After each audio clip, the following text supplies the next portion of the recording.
Ngayong araw ko na nga ibibigay kay Athena mga mamis yung binalot ko sa gift wrap na ibinigay sa kanya ng kamamis natin dito na Beyblade. Pero bago nga yan, syempre, paglinisin mo natin siya ng kwarto niya. Pero tutulungan ko naman siya. Mag-iisang taon ko na din palang pinapagawa kay Athena to mga mamis na pagdating sa kwarto na ay siya na ang pinaglilinis ko. Naka-online class lang naman kasi siya mga mamis kinabukasan. Kaya okay lang na pinaglinis ko siya ngayon. Kasi diba sabi ko sa inyo, katuwing may pasok kasi talaga siya, hindi ko siya pinapakilos dito sa bahay. Except na lang talaga pag meron akong ipautos sa kanya pero hindi naman nakakapagod o hindi naman mabigat. Dati, nung ako pa ang naglilinis na itong kwarto niya, ay nilalabas ko muna lahat ng mga gamit dito para nga hindi ako masikipan or hindi ako mahirapan kumilos. So, ganun din yung sinabi ko sa kanya na gawin niya para nga mas madali siyang makapag-vacuum. Hindi talaga sanay si Athena gumamit ng vacuum mga mamis. Masanay siya sa walis. Pero para nga hindi na siya mahirapan at hindi na dumikit-dikit yung mga buhok doon sa walis, sabi ko i-vacuum na nga lang niya. Bale, ito na pala yung nadagdag na task or gawain ni Athena dito sa loob ng bahay. Dati kasi ang ginagawa lang niya or pinapagawa ko lang sa kanya lagi, magligpit ang pinagkainan namin, magpunas ng lamesa at maghugas ng plato. Pero ngayon kasi mga mamis, dahil nga malapit nang magdalaga si Athena at next year high school na siya, sa kanya ko na pinapagawa or pinapalinis itong kwarto niya. Noong natapos na nga si Athena mag-vacuum, sabi ko sa kanya ako nang bahalang maglagay ng cover dito sa kutsyon niya, tapos palitan niya na yung mga punda ng unan niya doon sa sala. After ko naman maglagay ng cover ng kutsyon niya, kinuha ko nga ulit tong mga lagayan ko ng punda at kumot kasi magpapalit na rin ako ng mga punda namin ni Daddy, pati na rin ng mga kumot. Kung napansin niyo pala mga mamis, kanina na parang dalawa yung kumot na inilagay ko dito sa kama ni Athena. So yung isa mga mamis, yung talaga yung kinukumot niya, ginagamit niya yon kapag medyo nag-i-snow na dito sa atin. Hindi, charot.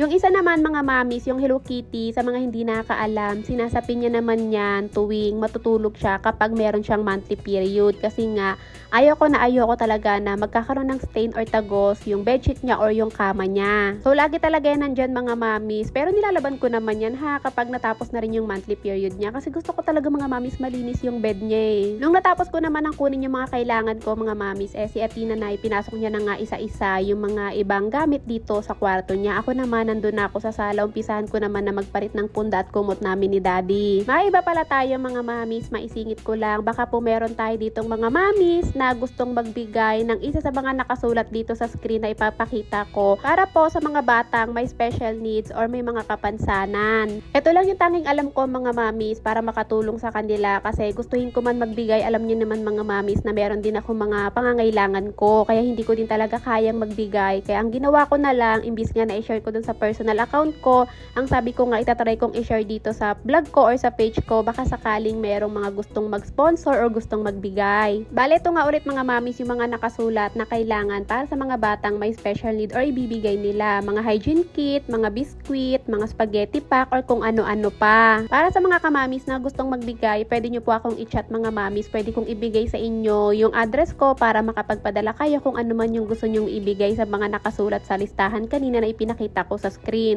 Kung sakali naman po na hindi nyo po talaga kayang mamili, wala kayong oras at gusto nyo naman po na cash na lang ibigay, pwede nyo rin po akong i-chat mga mamis, ibibigay ko sa inyo yung Gcash. At wag po kayong mag-alala mga mamis kasi kung sakali man po na meron talagang mga magbigay sa akin para nga sa mga batang may kapansanan, ipopost ko naman po dito, isasama ko naman po sa vlog ko para din po malaman nyo kung meron po ba talaga akong nalikom or merong mga nag-sponsor. Hindi po talaga ako kasama sa magiging event na yan mga mamis. Kali pinost lang po yan ng kaibigan ko na parang ate ko na rin na naghahanap nga sila na magi-sponsor dahil yung anak niya mga mamis ay may special needs din. Linawin ko lang po mga mamis, hindi naman po to sa pilitan, para lang naman po dun sa mga mamis na kaya or may kaya po na magbigay or mag-sponsor para nga po sa mga bata. So anyway mga mamis, mabalik na tayo dito sa ginagawa namin ni Athena. After nga maglinis ng kwarto at ng sala, pinapasok ko muna kay Athena isa-isa yung mga sinampay na nilaban ko nung isang araw. Kaya din pala mga mamis yung isa pang nadagdag sa mga pinapagawa ko sa kanya dito sa bahay. Siya na yung tagapasok ng mga sinampay ko. Minsan siya na rin yung pinagsasampay ko talaga pagkatapos kong maglaba. Anyway mga mamis, pagkatapos nga niya kumuha ng mga sinampay, nagbihis na siya. Ito na nga yung pinakahihintay nyo na magiging reaction nga niya dito sa bago niyang Beyblade na binalot ko pa nga sa gift wrap. Nung nakapagbihis na nga siya mga mamis, ang sabi ko nga sa kanya ay maupo nga muna siya dito sa tapat ng Christmas tree at pipicturean ko muna siya. Tapos sabi ko sa kanya, kunin niya na rin yung regalo para kasama sa picture.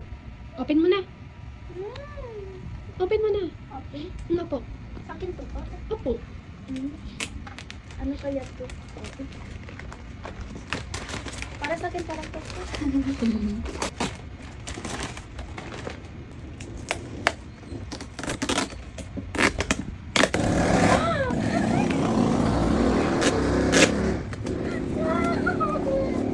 Beyblade! Happy ka? Wala pa. At yung box din po. Advance Christmas gift yan sa'yo ng follower ni Mami eh. Thank you pa. Oo. Naiiyak naman si Mami. Happy ka? Apo, dami po loob na ito po. 3 Beyblades po. Yun po. Tingnan mo eh. 3 na po yung ganto. 2 na po yung ganto ko po. Wow. Ay, rather Phoenix pala to. Iba pala siya po. Iba siya? Apo. Thank you pa. Ibig sabihin, ano po, 3 na po Beyblades ko pa. 4 na. 4. Kasi may Beyblade ka mo, di ba? Ibig sabihin po, kaya ko na po mag-join po sa tournament. Siguro. Dami ko na po Beyblade. Thank you pa. Pwede ko sila padalhin pa? Oo, pwede. Kaya nga po pina-open ko na sa'yo eh, para madala natin eh. Ay, balik mo din yung box, agatin tapon yung box, sayang. Ganda po ng box po. Ganda ng box, no? Opo. Ilagay mo na sa room. Mamaya mo na lang po ayusin. Love you, baby. Dito pa. Mwah. Dream come true. Dream come true? Opo.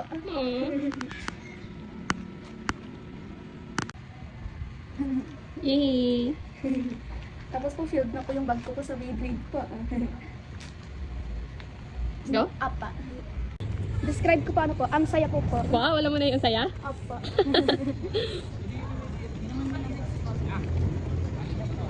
Ano po, golden po. O, di ba mga mamis, worth it yung pag-aantay natin ng ilang araw sa magiging reaction ni Athena dito sa advance Christmas gift sa kanya nung kamamis natin dito ng mga Beyblade. Sobrang okay ko pa nga mga mamis kasi mas naiyak pa ako. Kasi talaga mga mamis, iba talaga kapag nakikita natin yung mga anak natin na ganyan kasaya, di ba? So, kaya ko nga pina-open na sa kanya yung mga mamis, di ko na pinaabot ang Pasko para nga madala niya na dito sa may Kai Mall, dito sa may coffee shop dito. Kasi nga, dito ginaganap yung tournament ng mga Beyblade. So, pumunta kami dito mga mamis para nga makapag Beyblade or makipag-battle na siya sa ibang mga kasali sa tournament. So, pagdating nga namin dito mga mamis, wala pa naman yung mga ibang kasali dito sa tournament. Bali, yung kalaban ngayon dyan ni Athena ay yung organizer nga nitong event or itong ginagawang mga tournament tuwing every Wednesday. Mabait yung mga yan mga mamis, talagang asikasong-asikaso nila. Actually, kahit yung mga ibang kasali dito sa tournament, kilalang kilala na nila si Athena mga mamis. Kaya lahat yan sila mga mamis, kahit busy sila sa pakikipag-tournament or pakikipag-battle, nakikipaglaro or naikipaglaban pa din sila dito kay Athena. Kaya naman kahit ng mga araw na to, sa totoo lang medyo masakit yung ulo ko para ako nilalagnat. Sinamahan ko pa rin talaga si Athena dito para nga maging mas masaya siya. Sabi mo?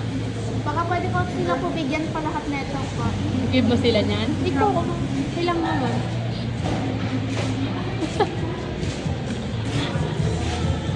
parang ano ko po, gift ko po. Gift mo sa kanila po. Opa.